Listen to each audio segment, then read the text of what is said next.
want to introduce yourself? Yeah, I'm Bill. By day, I think it's what they call a systems engineer at VMware. It's now night time, so by night, I guess I working on little side projects once the family's gone to bed. Looking forward to talking about this one. Yeah, I'm really excited to uh, see what you've started building. Can you share a little bit about like the history of this side project? Yeah, this one goes back a while. I and by a while I mean years. I've been learning Chinese on and off since I guess it could even be a decade. Making very, very slow progress, but still making progress. Um, and one of the things I've really struggled with when learning the language was it feels like three or four different languages that I'm trying to learn. There's the spoken language, but even if you can sort of speak a little bit and listen to a little bit, you can't read or anything, and you definitely can't write anything. And if I found I was kind of missing out on another form of input from learning, and this is primarily because I learnt from podcasts and everything else. So I couldn't go and pick up a textbook. I couldn't go and have courses in when work offered courses, because the teachers would assume that if you've reached a certain level, you could read a little bit, and I couldn't read anything. So I was always struggling with reading Chinese text. And one of the things I noticed was I could bring up a wall of text. Let me just do it. I think news. I'm assuming news is the keyword for Baidu. But if I bring up a wall of text, this just puts me off. I know so few of these characters that I don't even attempt to try and read the article. And this is true of a tweet. It's true of a little instant message. It's true of anything. It's just like a page of text, and I'm kind of going through this. Oh look, there's Zhongguo for China, and that's about the first two that stand out. And because of this, I was finding I wasn't attempting to read articles or wasn't attempting to do anything. So even as I was supposedly learning more characters, I was being put off from practicing. You might call it laziness, but I found it just kind of it was intimidating. And so I had this idea that it would be nice if I knew before I sat down and started going through this character by character and trying to use the patterns I'd built up to recall what a character meant. It would be nice if I had some sense of to how readable the article was. And I don't mean readability in the sense of one of the kind of readability scores you get from a Grammarly or something that says, hey, this blog post you've written is readable by a 2-year-old. Then I mean more in terms of 10% of the characters in this article might be fun to have a go, but you're not really going to get very far. Or 100% of the characters, then you have no excuse. Sit down and read it. Mm-hmm. So this would be quite a nice little thing to build. It can't be that hard, right? And so I kind of mocked up a little screenshot, which I tried to look up. I can't find it. It's that long ago. It's probably on a different laptop or a disk that no longer exists. But the idea was that I would take a wall of text like this and either highlight or grey out or dim or put some kind of marker to show what the characters were that I knew. And that's kind of the kind of part of it. Mm-hmm. And so I recently was looking for a project to start building and thought, I'll give this one a go again. It coincides, not unsurprisingly, with a renewed attempt to start learning Chinese. Now that my vocabulary has been surpassed by that of a 2-year-old, I feel I need to make more of an effort. So yeah, that's kind of where it started. I've not spent long on it. It's definitely not finished, but it's starting to take shape. So be interesting to see. Awesome. Yeah, I remember you like posting a little bit about your progress in the Code Buddy Slack, and it was really cool to see Yeah, you it's work through been those issues. it's been hit and miss because I don't do stuff for the web very much, and by web I mean JavaScript, HTML, browser-y stuff. So it really was a case of not really knowing where to start. Some of that might come out when you see the code. um, but yeah, it's been an interesting journey. I've still got certain pieces of this that I can't quite see how to do. Hmm. But it's taken shape enough that I feel I can pull this together, and it's been nice that every time I've spoken about it, people have said, that could be useful. I like the Yeah. sound of that, and then it kind of, oh, would it only work for Chinese? And the answer is no, not really. I don't see why this wouldn't work for any language. And I Hmm. think it's the same almost as things that have been built before. So you get in-browser translation. You get for Chinese, you definitely get hover over pinyin to allow you to actually read the characters that you don't know. But none of those are quite trying to address the issue. They're trying to give you the answer. And when you're learning a language, I don't want the answer. But the concept, the technical implementation is probably going to be similar, so it feels fairly doable. Hmm. But yeah, shall I take you through the code a little bit and how I've approached this? Sounds good. Cool. So I was going to hit the make this repo public. I'm happy to do so. There is no reason this is private, but I haven't done so yet. I'll do that probably immediately after we finish talking.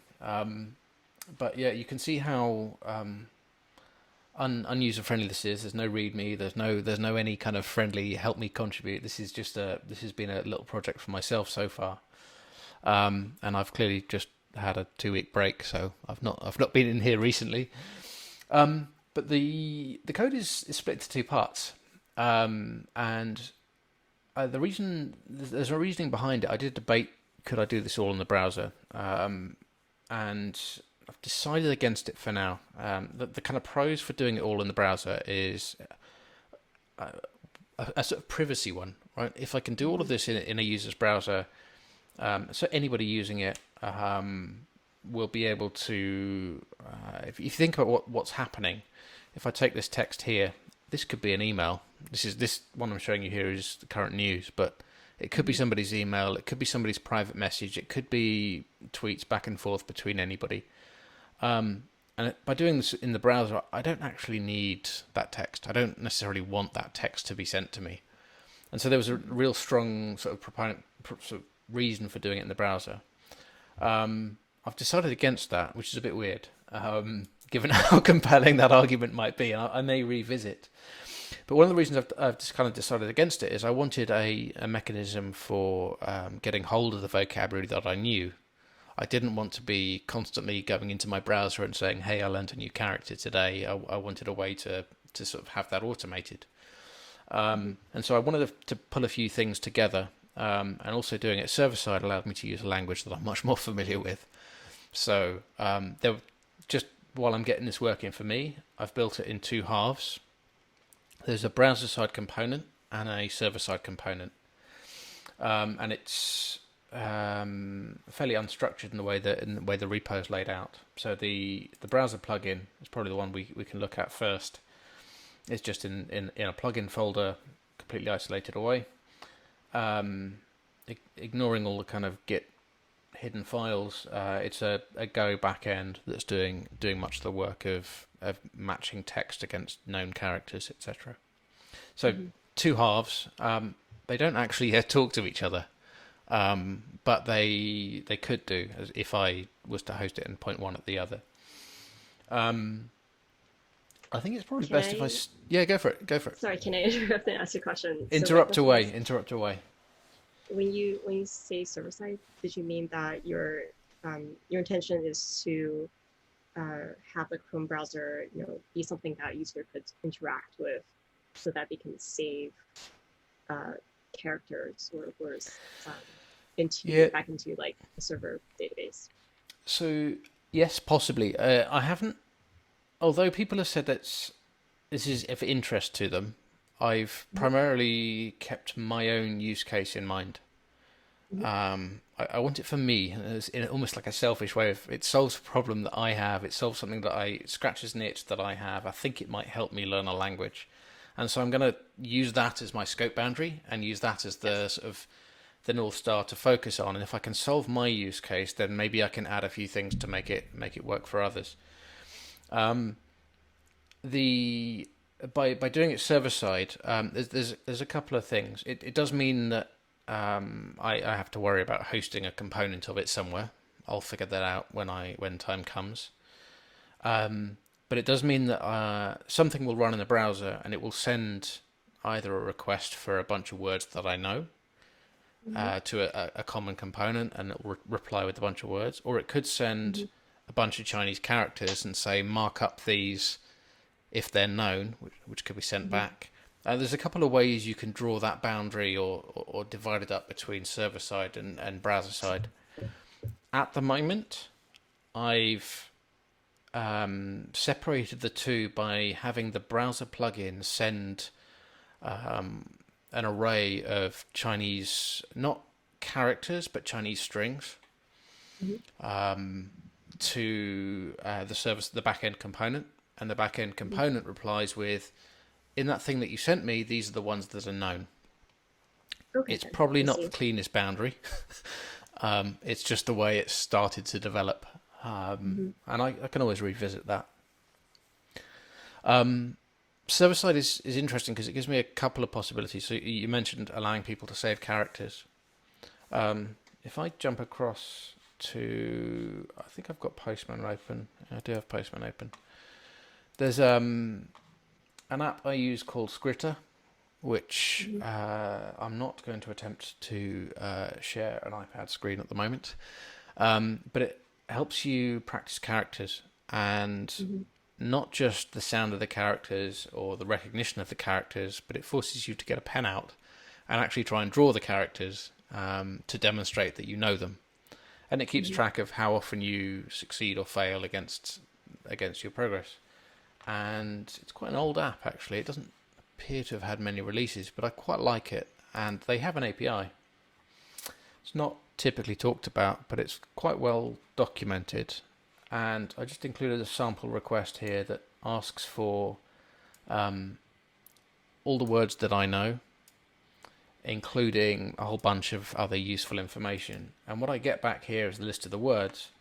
But down the bottom, I can see, if I just go to the last one that's returned, I get links to MP3s for the characters. I get Yes. Dien, which is the character there for Spot. You see, I've got a definition there. I've got the I'm pointing at the screen. Don't know why I'm doing that.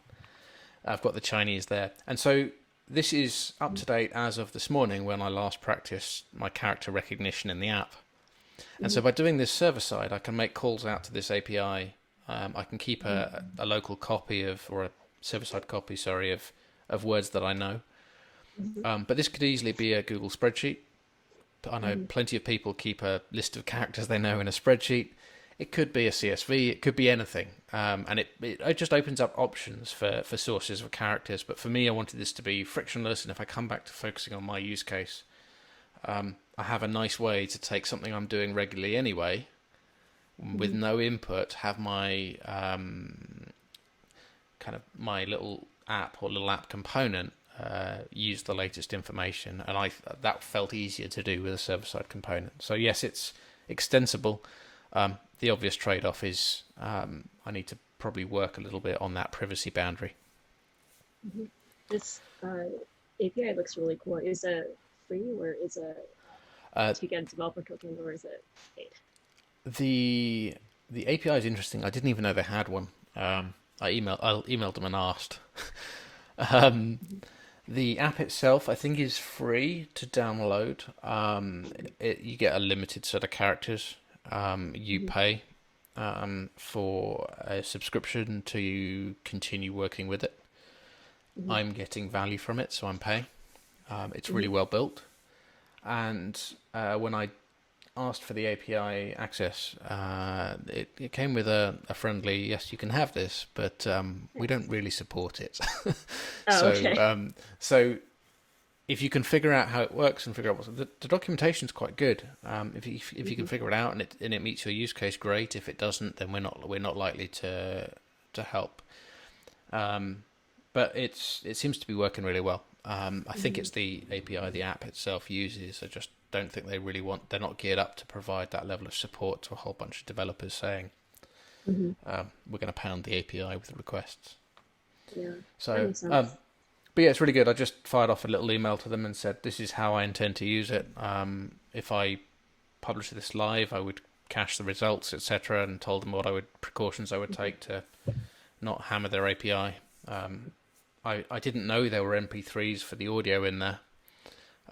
If I intend to use those, I'll just email back and ask. So Yeah, it feels, those MP3 struck me as very useful. yeah, and dictionary links. I mean, this is all stuff that I've never seen in the app, but this is just, I just fired this request off, and it's suddenly like there's a whole useful set of information here where suddenly it starts to snowball with how you could extend a browser plugin if you had access to all this information. So yeah, it was a good find, and that's why I think I'm going to keep the server side component and just work out see if I can draw a better boundary between client side and server side to respect privacy. Walk me quickly through again how we use this. I know this isn't completely Yes, but like how you would run the server. let me show you. Let me show you. It's probably easier if I can just walk you through it. So I'll walk through how I think it's going to work, and then I'll show you how that's manifest in the code. And feel free to criticize the code as you do, because I really was back to basics with JavaScript. And if you go back through Slack, you'll find some questions about for loops and me ranting about the number of different ways you can do them. Let me take. So this is BBC News site, and it's the English version. I'm based in the UK. I don't get adverts, etc., etc., etc. But there's not. The reason I've got this open is there are no Chinese characters on the page. I tried Wikipedia, and they have a little Chinese Zhongwen, 2 characters down the bottom left of every single page, so it doesn't work. And the reason I've done this is, if I clear this and hit reload, there's no evidence that I've got this browser plugin installed. Right, I just want it to be in the background. I want it to do absolutely nothing. And browser plugins are quite, I think, quite cleverly built. They may not be perfect. There may be holes in the way they work, etc. But you have the option to separate where code runs. So you can run some code as part of the page that's on screen. You can run some other code in a background thread. You can run some other code in a little pop-up that appears. And those kind of code execution environments are isolated from each other, apart from the ability to pass messages. And so for me, this was quite nice, because I didn't want my code essentially scanning and processing all the text on someone's page. And so what I do is I inject a very little bit of JavaScript into every page, and all that does is says, is there a Chinese character on the page? It doesn't post anything anywhere. It doesn't do any lookups. It doesn't do any matching. It just says, is there a Chinese character? And if the answer is no, there's no evidence of a plugin. I think it doesn't even log. There's a whole load of debug logging in here, so it's really trying to do as little as possible if there's no Chinese. If I come back to this one, and you see obviously it's laden with Chinese characters.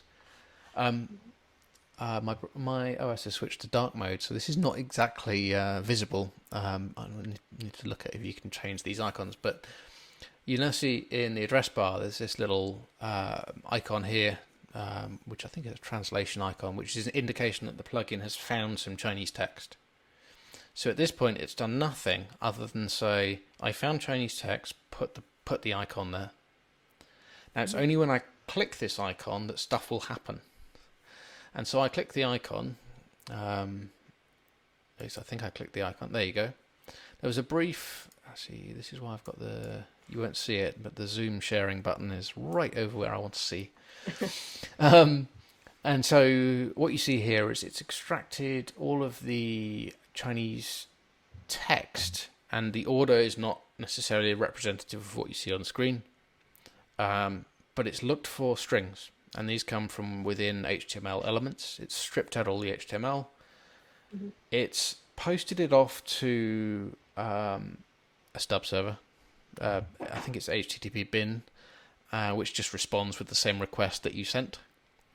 And then from that the response, I'm just dumping the Chinese characters into this pop-up, just to show how I could display stuff in a pop-up. And then I've hard-coded readability as 57%. I can tell you now that I do not know 50% of the characters on screen at the moment. So how I envisage this working, this is me just showing that I can post the data somewhere and get the response and mark up a readability. But actually how I envisage this working is something like a readability score. There might be a couple of links here to toggle UI elements, but what I really want to do is actually mark up the page. So either underlining is associated with links, maybe not underlining. Maybe change the color, maybe make it darker, maybe fade out some of the ones I don't know, but do something to the source of the page to highlight the characters that I do know. And this is just me demonstrating that I've now got all the information in the right places to be able to do that. Because I've got debug mode. That is. Oh, sorry. Sorry, go on. No, go on. So everything in that little window is all the text on the page, not necessarily like words you know versus characters you don't. Yeah, this is extract the text extract all the strings on the page. Okay. Post it somewhere, get a response, and cool. Dump it into the window. I'm actually going to test this and see that I didn't mock this up by. The trouble is it'll actually be words in comments as well, or words in menu bars. So, but it's not actually connected to the. Oh, there you go. That's better. That looks more like the body page. If I take that somewhere on that page, oh, there you go. It appears here, and you can see the first two characters. Just in front of that, it's stripped off the question mark, and then you got the next element in the array. So it's not very user friendly. This is just me just showing that the data comes back.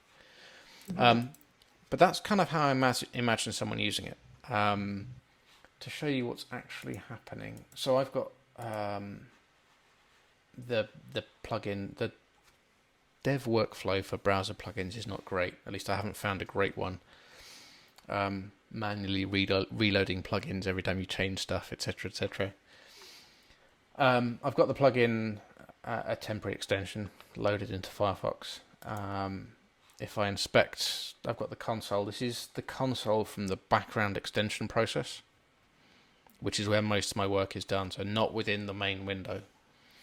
You can see I'm just logging events, so the pop-up was shown. I'm logging the messages that get passed back and forth. This is the array that got, you can see somewhere, there you go. I'm just posting it to HTTP bin, which just responds with the same message you sent it, just to show that I could get HTTP requests back and forth. This URL would be switched for my backend, and what my backend does, I'll show you in a second. So that's kind of the general flow of the browser plugin. In terms of developing it, let me just jump across to VS Code. I haven't written JavaScript for quite some years. It's changed in the years since I wrote any, and so I found myself really going back to basics. The plugin folder structure is defined. I think it's called a web extension. There's been some attempt to standardize across browsers, but there's still quite a lot that's different. And the plugin definition is here. So I have a script called content.js that runs on every page, and this is the one I wanted to minimize any kind of work that's done. I have background.js, which runs in its own browser process. I need permission to use the active tab, so I need to request the permissions. I defined an HTML page for the pop-up and some icons. I need to work on the icons, but I just need something to make it work. So that was all relatively straightforward. Content.js. So if I look at how this is structured, the first thing, this is the text that runs inside the page that you're looking at. And so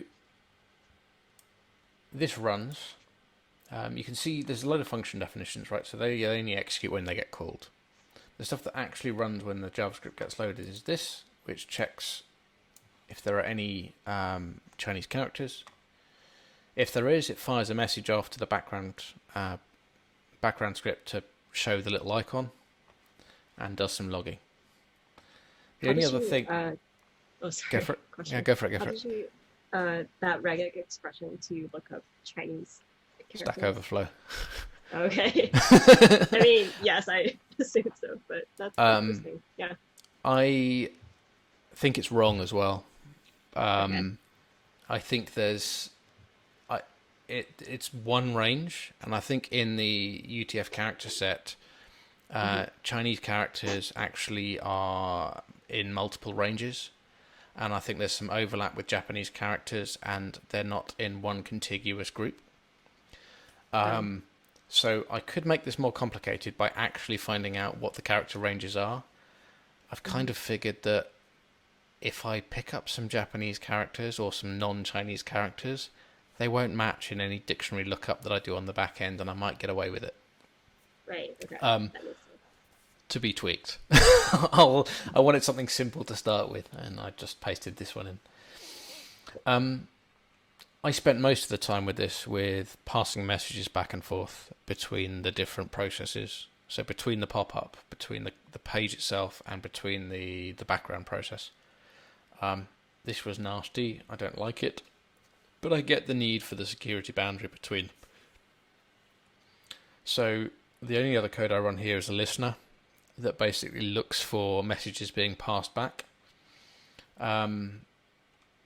So I receive so from page action. So if I receive a request from the background process, which is event type request ZN for Chinese. At this point, I scan the doc. So I don't actually scan the document. I know this is largely going to be invisible to a user as to when the document scan occurs, but I know, and so I didn't want to just scan it every time it gets loaded. I'm only going to do this if the user clicks the button, so the user input happens to do the scan. So this was probably me making it more complex than I needed to, but go on.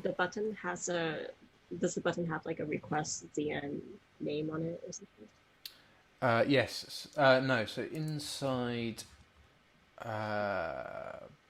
is it? Yeah, here. So inside, when you click the button, what is it? Background. One of these things. Yeah, I think I just saw in readability in .js. Inside manifest, background JS says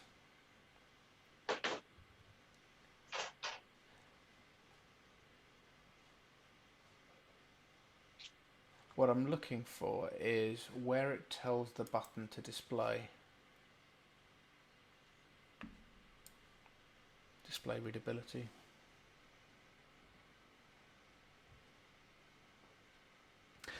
I'll have to unpick. I can't honestly remember. But yeah, when you click the button, what happens? So yeah, it's the manifest. Sorry. So the manifest says when the user clicks the button, show this HTML page in the pop-up. So that's how that message gets passed back. When the user clicks the button, this page gets displayed. The JavaScript that's included runs and then fires the message back to the request ZN. The code I was looking for was the bit that makes the button appear or not. But once it appears, it's the JavaScript here. So this would be readability.js. And I think the way I'm actually doing it is there you go. From page action event request ZN. That's the message that gets fired. Send message here. And then when you get the response back, post it to HTTP bin. So yeah, it's a bit of a dance between the pop-up JavaScript, the page JavaScript, and the background JavaScript. And I probably didn't need to make it this complicated. I probably could have thrown it all in the stuff that runs on the page. The only thing I think might not have worked is the HTTP request. It might not have allowed me to make the request, but yeah, it's a bit of a song and dance. The Mozilla documentation is quite good, and I've just basically been chipping away at it to get the messages passing back and forth. So all the .event messages, are they defined like request the end, second the end? I guess I'm a little bit confused about where they are defined. Where they're defined? Mm-hmm. So if I come back to readability.js. So okay, there I see it now. The message, yeah, and then you declare the event is request the end. Okay. Yeah, and then request is the thing that you receive when you get the message passed to you. Okay, cool. Thanks. So, but you touched on a really good point though, because I am not a JavaScript developer, and this was one of the most painful things. Not the most technically difficult, but one of the most frustrating is the feedback loop on doing things and trying to wait for it to work or not work. So if I change this file, for example, what I have to do is come over to my browser. Sorry, it's this tab here. I have to reload the plugin. I have to come across to a page. I have to reload the page. I then have to click the button. And JavaScript seems to fail silently. I'm like, did it work? Did it not work? Did I passed a thing that I haven't declared? No errors, nothing. I'm like, well, why is it not showing me anything? And this is why I've ended up with a lot of console logs. Whole heaps of console logs. And the console logs are great, but then you have to find the hidden console for the background processes. And you'll find that when I open the pop-up, it doesn't disappear. And this is because I've had to enable the hidden setting, because if you make the pop-up disappear, you can't see the console logs for the pop-up. I found this horrendous. And so answering your question about where's that property on that object defined, I'm used to, and we'll come to this in the back end, I'm used to compiler error. I'm used to the thing doesn't build. I'm used to just fail immediately and tell me what the problem is. And once it compiles, it generally works. So this was possibly and it still remains the most frustrating part of doing this. It's not the technically most difficult, but this console logging for everything has been, I wouldn't say it was an enjoyable experience. I would also say that developing a browser extension, makes this whole process even harder because you have to do all the reloading. Yeah. So I think what I probably could have done, and if I'm going to make more of this happen in JavaScript and less of it happen on the back end, I probably could have abstracted some components of this away and built them outside the browser. So have some JavaScript that basically took an arbitrary HTML input, and with that just started doing all the work, write some tests for it, etc. And then add in the little bits about message passing in the browser afterwards. At least then I would know the thing works. And I've gone about this probably the wrong way, which is start with the browser extension to get the input. When you can mock the input, right? You can make the stuff up. I can copy the source out and use it. But I'm so unfamiliar with the way you develop things like tests in JavaScript, the way you do anything with JavaScript, that I didn't. And you'll see, if I come back to here, there's no imports or includes anywhere here. I got stuck with what should I import? What I didn't. I was like, right, I'll just go with native. If it doesn't work native, I'm not doing it. So yeah, maybe there may be things I can improve with this.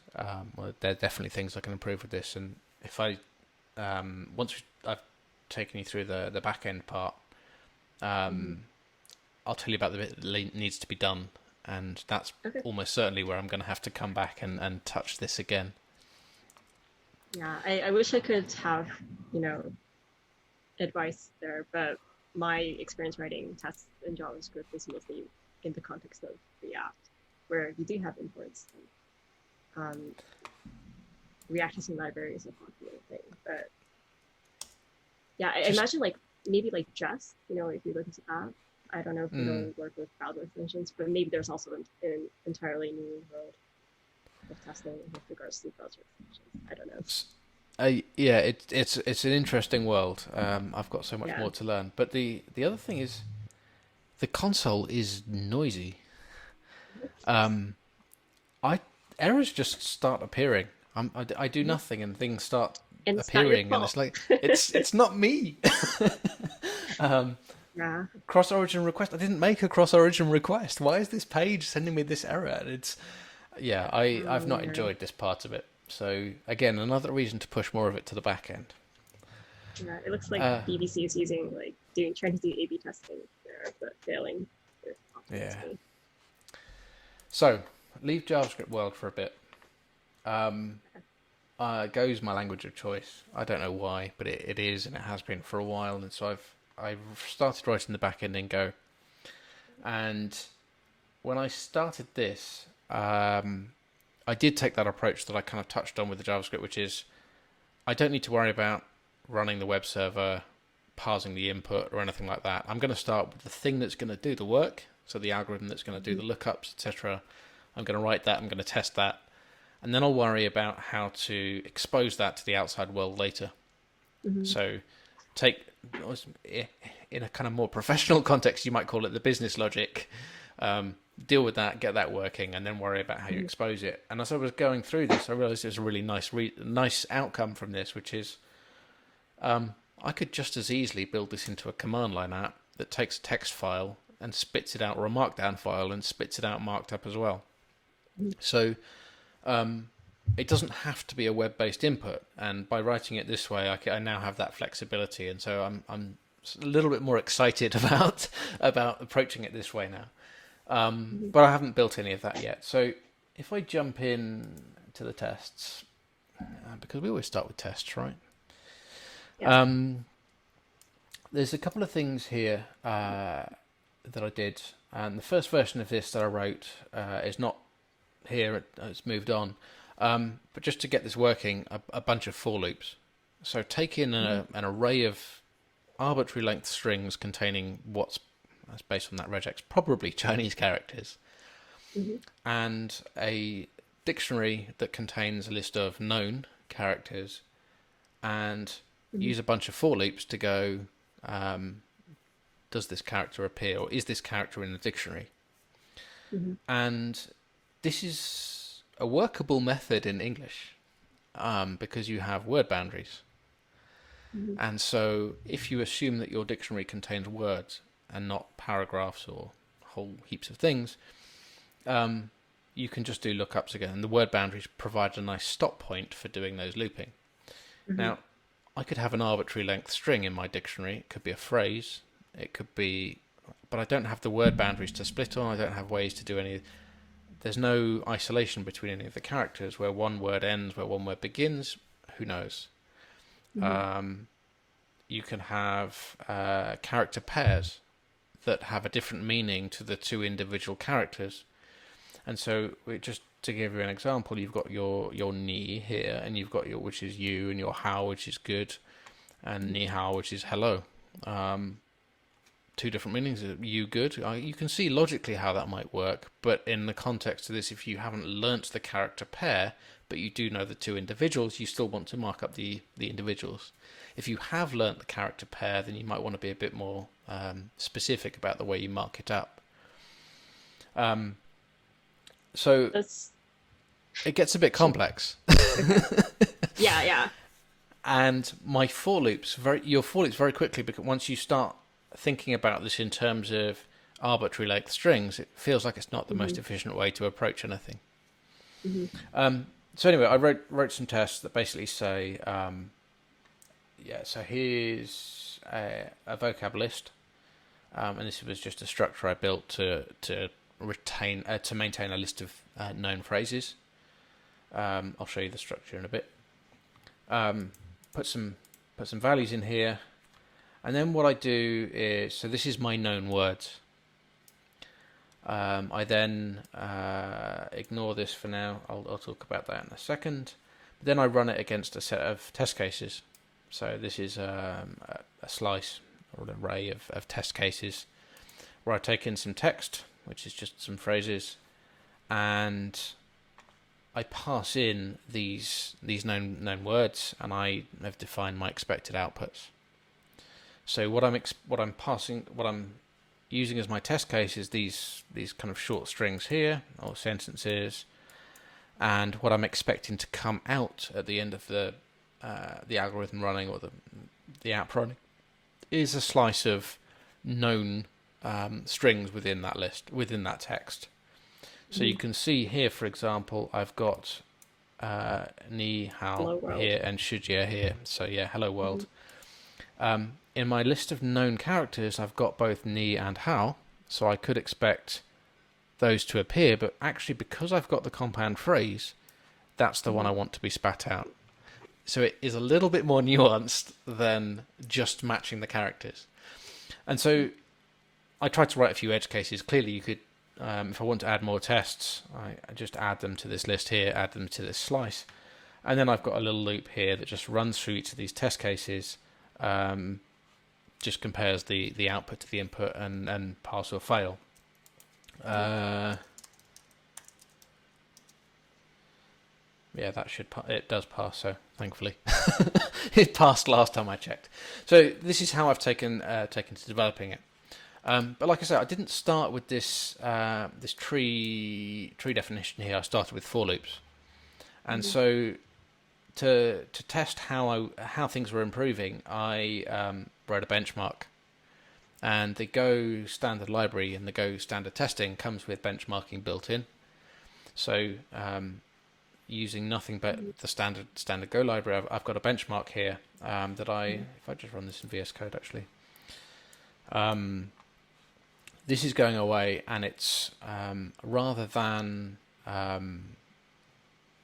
timing how long it takes one test to run, what it's actually doing is running against a increasing length or increasing number of characters from this list, from this text. And I searched for the lorem ipsum in Chinese and couldn't find anything decent, so I just pasted in a Wikipedia article.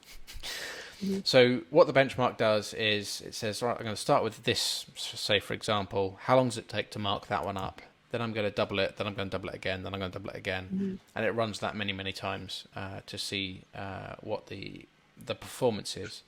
And once I had that, I then had a baseline against which to tweak my algorithms, tweak my code. I've got the validity test and I've got the benchmark test. So now I've got all the tools I need to now go hacking away and seeing A, does it work, and B, does it perform better or worse than before. So just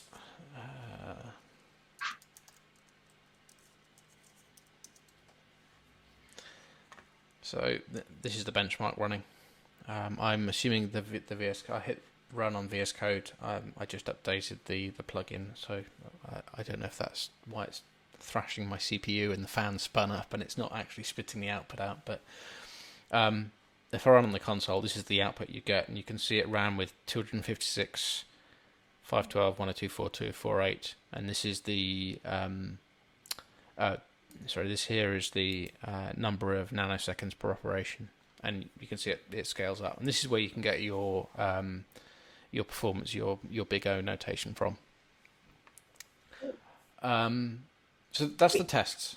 So did you run the benchmark against when you had the for loops? I did. I did. I'm hoping I pasted the results in the Git issue, but if I don't, I'm not going to try and find the commit which I had that. But I think the results are in the issue. Yeah. Okay. Cool. So this is the actual code. A couple of structs. So a vocab list is a slice of vocab. A vocab, this could just be the phrase, but I thought, well, given that I have access to that API I showed you earlier. Wait, is CNR the library that you mentioned that you imported to check phrases against? No, this is the name of my package. I have Oh, okay. I see. again, no imports. Oh, okay. So I this is thought, nothing but standard library. okay. Sorry, could you share again how you double checked phrases? It's um, like hello is a two character Ah, phrase. How did you know that it was um, supposed to be matched together? And then there are also like those four character, you know, I don't remember what they're called, like Qinyu uh, or something in Chinese, yes, right? yeah, yeah. I'll show you how the matching gets done in just a sec. Okay, sure. Um, Yep. but no, this ZNR here, this is my package. Okay, So got it's it. just defining this package. Yeah, There yeah. are no imports. Okay, okay. The reason for having a struct here instead of just a string is I wanted to start bringing in some of those things like dictionary definitions, IDs, Mhm. etc., so that I envisage storing these characters in a DB of some form. I Mhm. don't need to now, so I think I'm just populating the writing. Um, Mhm.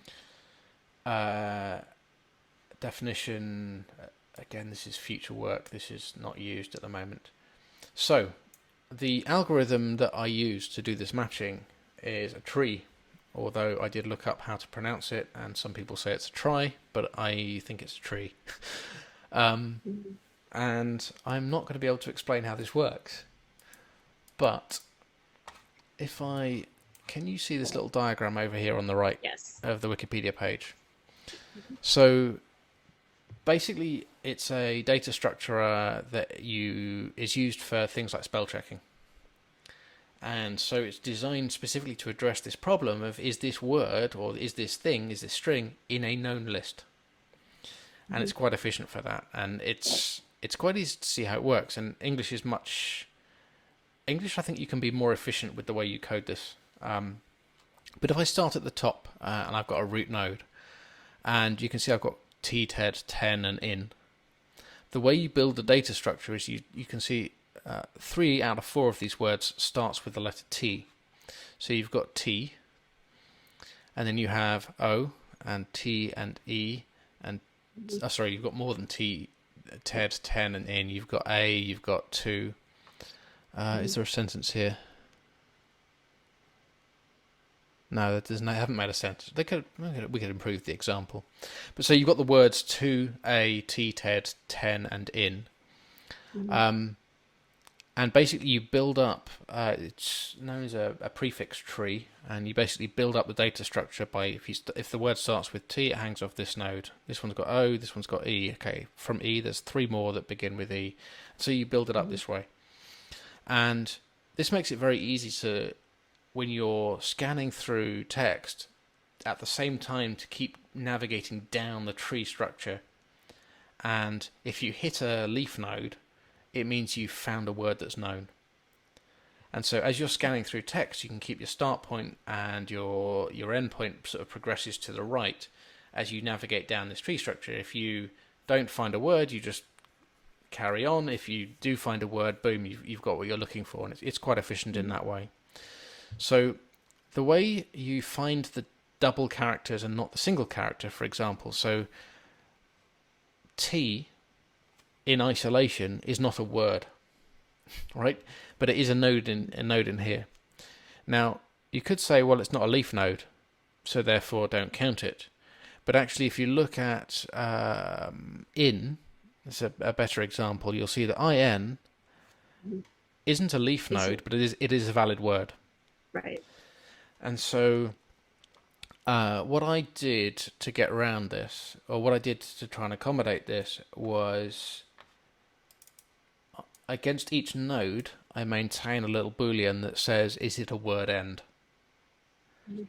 So I'm not looking for leaf nodes, I'm looking for, is it a word end? And actually, where this is really useful is you can think, if I jump back to the Wikipedia example, let's say, I'm going to use English, but let's say I knew the word in with 2 N's, but I didn't know the word in with 1 N. So at this point, this would have is word end set to false. This would have is word end set to true, and therefore if I get a match, if I get to here and I don't find another end, then it doesn't count because it's got the is word end set to false. If I subsequently learn this, then I set is word end to true, and then as I'm navigating down here, I'll find this, but then I'll go to the next character and see if it's this. And so that way you get a very, very efficient lookup that respects this arbitrary length of character strings.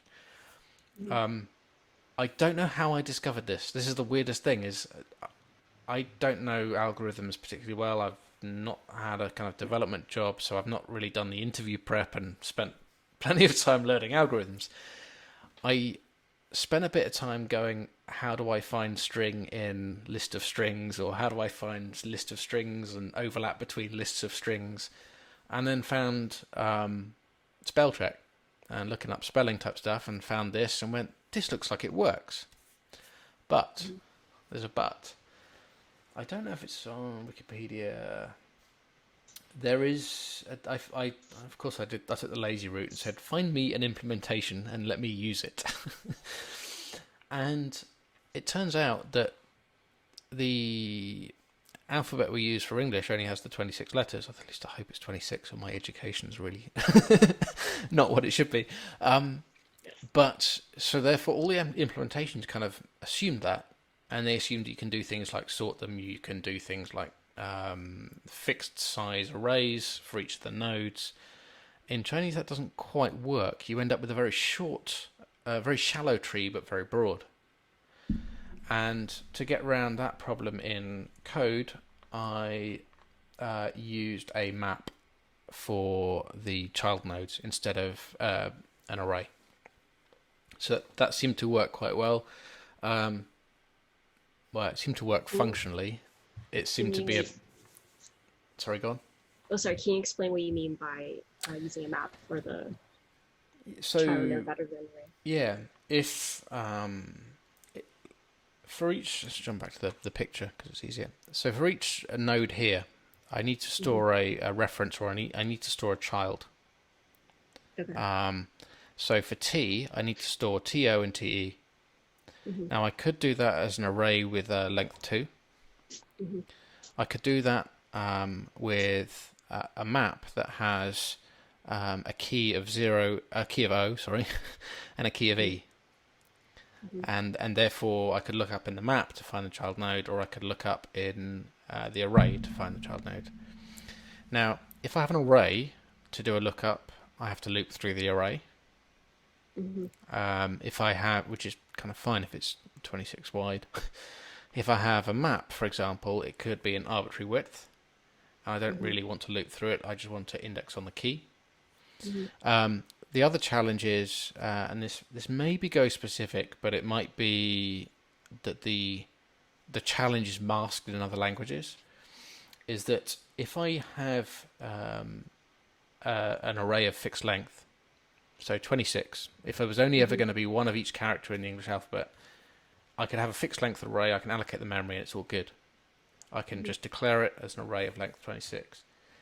But if I have an unknown length, and I'm then populating this thing as I'm going along, I have to keep expanding the array. And every time I'm expanding the array, it feels like I'm wasting effort. And that's great if I've got 26, because you could just go, boost it up to 26 and be done with it. I don't know how wide this is going to be. This is almost certainly premature optimization of any kind of problem, but actually using a map was easier. So I've just taken it's easy and it feels like it makes sense. So I've gone down that route. Cool. Does that make sense? Yeah. Yes. Thank you for explaining. I also realized that in JavaScript we call a map in objects, and in other languages it's called dictionary. But you were talking about a hash table, right? Yes. Okay, so I was confused by it because I used different terminology. But thanks. Yeah, that makes sense. Cool. So how does this work? There's two parts to the problem. You need to build the tree. So when you get your dictionary of known words, you need to build the tree. So there's a little piece of code here that so this just returns an empty one. Then I've got a function called insert that takes a word, loops through it, and sets that property of is it word end, and it populates those maps. And then the known phrases, you can imagine how this might work. I'm going to come back to the picture. I should prepare one of these actually with the Chinese text in it instead of the English one. But you basically start at the top of the tree. Let's say I've got T here as the first letter in the article. Okay, so I come down to T. I'm going to ignore. Oh, didn't mean to click. I'm going to ignore case. I then come to H. I come down the tree. There's no H. Doesn't exist. I then move to I. Okay, I's in here. Cool. So then I go to the next character, S. Doesn't exist. And I just basically follow this pattern through. Okay. And that's what this code here is doing. So I'm using runes, which are characters, which respect the UTF code points rather than bytes, which could be a part of a character. So I'm looping through and just basically following that small little algorithm to do the finding. I don't know if there's a better way to do this. It felt easy and logical to follow through that way. And then what I do is every time I find a phrase that I know, append it to a list of known characters, known phrases, and then just return them. And that's all this does. There's no wrapper code yet to handle an HTTP request. That'll take another couple of lines of code to do. There's no wrapper code to take in a text file. Again, another couple of lines to do. But it's a self-contained package that passes tests and has benchmarks. So what I would probably do is under this command folder, I'm going to probably create two little actual binaries. One is a web server and one is a CLI that just uses this and just passes it input and spits out the answers. So that's where I want to go. So you can see because there's no web server component, the browser plugin isn't yet talking to this. But what this does do is it's really hard to see actually because there's no input and output. So the tests are probably the best way to see it. Is these tests here. So in this hello world here, because of this known list here has got the hello. I'm just responding with hello, and so these tests here, text in and slice out, or array out, for more common terminology, array. This is how I would expect the program to work. So the web server is not going to do very much. It's going to take probably a form submission or a JSON submission of text, and it's going to spit back a slice or an array of the answers. Again, very little to wrap on top of this module or this package. And the same with a CLI. Might do a little bit more work, which is taking a text file and a dictionary of known characters, build the tree, do this, and then just mark them up. So that's the back end as it stands. Quite simple. Brings me on to what to do next. So this is the bit I don't yet know how to solve. Let's say I get this text back, right? How do I then take these? This is JavaScript at this point. So would you call this array elements? I don't know the terminology. These are all elements in an array, I think. Yeah. Oh, elements in an array. Separated by commas, I assume. Oh, that's just the way they're printed, but it's a JSON under the covers. Take these elements in the array and then go back through the page, find these and mark up the text. That's the piece I don't know how to do yet. I think I could do it crudely. For each one you get back, loop through the page. Does it match? If so, add the markup. I'm not sure that's the most efficient way to do it. So I need to put a bit of thought into how I'm gonna take this response and mark it up. One possible way of doing it is just pass the whole HTML to the back end and just mark it up as you go instead of spitting out the results. Another way to do it is retain the kind of position information as you harvest the Chinese phrases and then just use that to write the stuff back. I don't know enough about using the DOM. Maybe I could retain DOM references to where it came from. who knows? I need to do some exploration there. But that's kind of the missing piece, as it were. And once I've done that, I'll connect the two together. Mm-hmm. So if anyone has any magic ideas for how to solve that piece, I'm either happy to turn the code over and let them solve it, or happy to take advice. But that's the next puzzle point for me. The back end piece feels robust. It's getting that response marked up in a way that's useful. Other Go for Chrome plugins out there, like English language, I've seen some, very simple examples where they do a text replacement. Like there's a word on there and then they replace it with the word snake or something. Mm-hmm. But your case is more complicated because, well, first there's the separation of like what type of term this is, right? Like what type of phrase.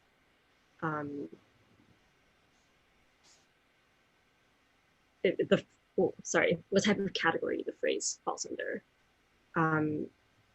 Is there? What do you mean by category? As in like a phrase that you know versus a phrase that you don't. I think your first example of let's say it's a snake, replace it with a link to a picture of a snake, which I think actually may be very similar to the Mozilla plugin development example. I think it replaces fish or something, but that's quite nice. You can just scan through the page, Right. and you know the length of the word you're looking for. Fish, 4 characters. Right, does this match fish? If so, replace. Does this match fish? If so, replace. If I was just matching one word, I would just do that and be done with it. Right. I probably know more characters than I realise, or I can recognise more characters than I realise. The ones that the app officially tells me I know is probably in the order of probably 250 at the moment. That's know how to write. If I finish the book I'm using to study, that'll be 1,500. If I finish part 2 of the book, it'll be 3,000. At this point, I'm hoping I would stop using a plugin. But I don't know. It feels like if I have to do that page scan 3,000 times looking for each of those words, it doesn't feel like the right approach. Maybe it's a sensible approach. Who knows? I may just take the same approach as I did with the back end and just do that and wait until it doesn't feel right. Just get something working. But I think there's probably something more clever I can do. Don't know. The obvious answer is just to shift all of the back end logic to client side and just do the tree algorithm in the browser. But that would require me to build the thing in JavaScript. And at that point, there is definitely an import because I've seen it. I think that's it for code, at least as it runs at the moment. Where I want to go next. Actually, one last thing. If you're of interest, how I approach building this. I've never seen a recommendation here, but it's just me working on the project. I've still found it massively useful to create a project with a Kanban style board in GitHub. And one of the things I've struggled with a side project like this is the time. And since the whole lockdown thing has been in place and the kind of slow move out of lockdown, having any dedicated time to work on anything is not easy to come by. And so I found it, if I get 20 minutes here and there, if I can make use of that 20 minutes to do something useful, it's really good and you start to see progress. But if at the start of the 20 minutes I have to sit down and figure out where I am and what I want to do next, then I've wasted 20 minutes getting up to speed on it. And so I found it really useful to every now and again just sit down and hammer out some issues about where I think it needs to go with enough detail to go and work on them. And then I can come back to it and go, right, what am I going to work on next? And I haven't actually looked at this, but there's a bug in the benchmark, which we could look at and note. I think I remember what it was. Or I need to add a test for the readability score. So remember in the little pop-up I showed you, it had readability of 57%. there's nothing in the algorithm, nothing in that package that returns that percentage. So I could add a quick test for that, and then I can add the function to do that. Very easy to know where to come and where to pick this up, and I found this technique very, very useful. Even seems like overkill, but I've actually found it makes the time more productive. It makes it much easier to keep the project moving forward. So I don't know if anyone else does the same thing, but I found this really useful. The bug, for example, I take that. You remember that long text I showed you, the big Wikipedia article that I was using to do the benchmarking? I take the length of it as. Let's see if I just jump back. Yeah, this is the test. So I take the length of it, and the way I highlighted this to you when I explained it was I say, well, let's take 4 characters, then let's take 8, etc., and then let's take 16. No, it's 19, 16 there. But that's not actually what the code is doing. The code is doing this. It's taking the text, and it's taking a slice in that, with 0 to L, where L is this increasing length, starts with 1, and goes 2, 4, 8, 16, 32, etc. That's the number of bytes. Because if that was English text, that would be fine. Because this is Chinese text, the number of bytes there could be 2-byte characters. And I actually want the benchmark to work on characters rather than bytes. So I need to just change this slice here, which is, again, the nuances of working with a non-ASCII character set. But I noticed that didn't feel like fixing it, didn't feel like it was massively important. File it away here, and that's probably a 10-minute fix. If I get 10 minutes, I can sit down, click this, I know where to come, it's documented, the line's there, and away I go.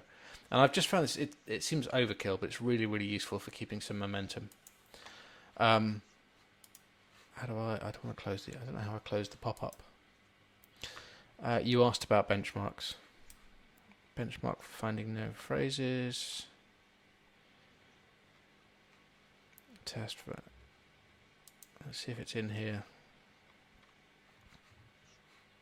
Really nice to see that pile of done tickets. Yeah, it's weird. They're very small in terms of. I don't know if I can see. Oh, do you have to go to the issue to see the full details? Is that? I'm hoping one of these actually has.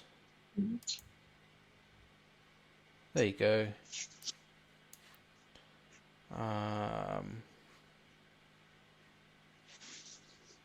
So that was before. So that's 212. Let's just take this one. 15429. 56404. So you can see an improvement.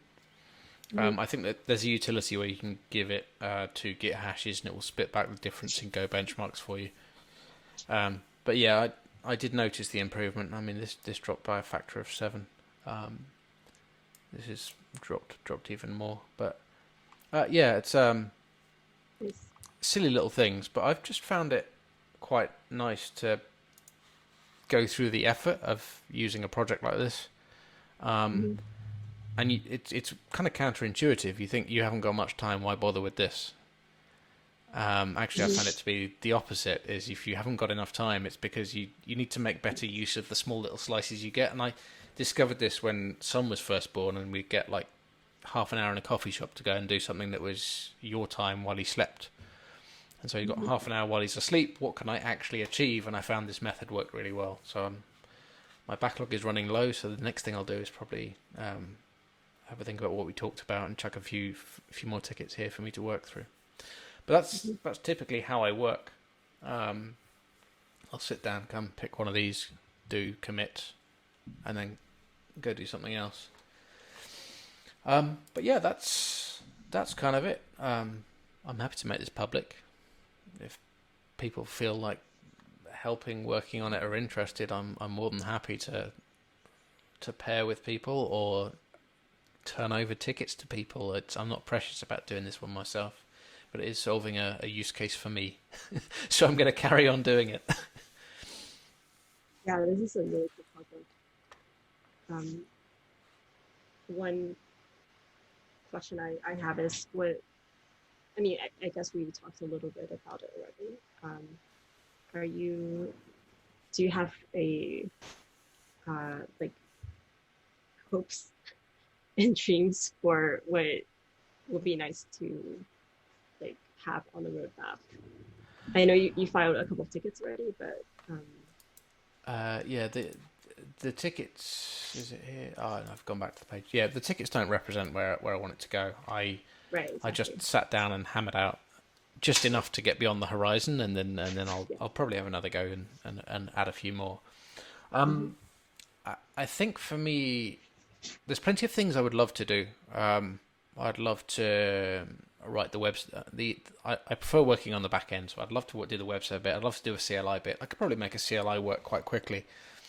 But for me to test the usefulness of it, I really need to work on the markup of the pages. So what I would really like to see in terms of next milestone would be that browser plugin actually showing me highlighted the phrases I knew. At that point, I don't mind if it's a one-off extract, for example, of the list of characters I know, because if I'm probably on average, 5 characters a day is what I might learn. If you assume that I forget some of those quite quickly, it's the number's not going up massively. So I think rather than focusing on mechanisms for adding characters or pulling stuff in, I think the first milestone I'd like to see is that page being marked up. I expect there's a lot of tweaking you can do with how it gets marked up, how it gets presented to make it actually useful but not distracting. Where I actually imagine this going, if it works for me, I will probably ditch development of the Firefox plugin, package it as a Safari plugin, and mainly because that's my browser of choice, and then make it available. And then at that point, I would start working on different sources of characters. But yeah, at the moment, it's just me. So that's the priority. And as with all of these things, it's like I don't know that it works yet. I've got a hunch about it. People have said it sounds good, but particularly with language learning, there's lots of theories about how it's best to learn the language, and I think the only one that's really true is practice. So all I'm looking for is this to encourage me to practice, and then I think it'll be successful. So I think that's where I go. If I don't intend to hide the code for it anywhere, so if anyone is interested in making it work for other languages, I'm more than happy to work with them to do so. I'm actually just interested in testing out whether the idea works. Is also coming up, so I feel like you could get traffic and like interest from folks. It's a very good idea, actually. I hadn't considered it with this project, but particularly with I mean, there's no doubting the popularity of JavaScript. So, and there's also no doubt about my frustrations with working with it. So if I can work on some small issues to gradually chip away at making the JavaScript better, then yeah, that might be worth a go. But yeah, I'm happy to go through the frustration. So I'll give that one a thought.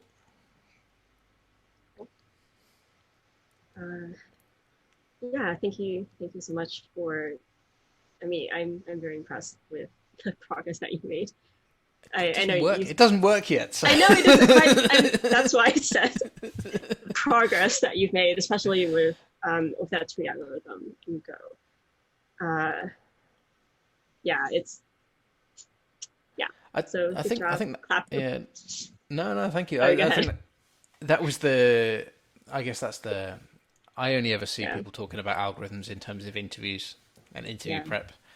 It was quite weird to actually find that one might have been useful for a project that doesn't appear to do very much. And so in that sense, I quite like it. And for me, there's always been little things like that kind of go, oh yeah, that kind of puts stuff into context. So it's been good fun to work on, even if it never sees the light of day. So no, thank you for talking through it. I've heard of you know, trees you for searches at first, but I'm it was really cool to see you putting it into practice. And also there's the added complication of Chinese, and I didn't know about things like characters being 2 byte versus 1 byte. I for a long time spent any time I was, and it's not any time I met someone who spoke Chinese, but it was quite often whenever there was a conversation about language learning, it was always so. Stop for a moment and tell me how you define your word boundaries. Where do you when you're reading this text that's in front of you that I can't read? How do you know where the word ends? I was like, we just do. And I'm the same with English rules and English grammar. I'm hopeless as an English teacher. Someone says to me, "So, Bill, why is it that?" I'm like, "Oh, it just is." It's the worst thing to code for. It just is. Yeah. And I've still not found an algorithmic approach to word boundaries in Chinese, and maybe there is no such thing, and you just have to accept it just is, and that's where the algorithm search came from. But it's been good fun to take a real world thing that you kind of take for granted and go, no, I'm going to poke at this a little bit. But yeah, no, it's been good. Any last thoughts before I end this room? No, other than thank you. It's weird that I think there are many people that have these little side projects that most of mine never see the light of day, but it's still nice to talk through them. So thank you for the opportunity just to kind of sound things out and talk through why I'm doing this. I think just the conversation has reaffirmed that I'm going to continue doing this, at least a little bit more. And yeah, I'd love to see more people take their little ideas and try and explore them and explain them, and just talk about the why, because very often it's the inspiration, it's the spark behind it that's more of interest than did I write the most efficient JavaScript code. The answer's no, but so no, thank you for the opportunity to talk through it.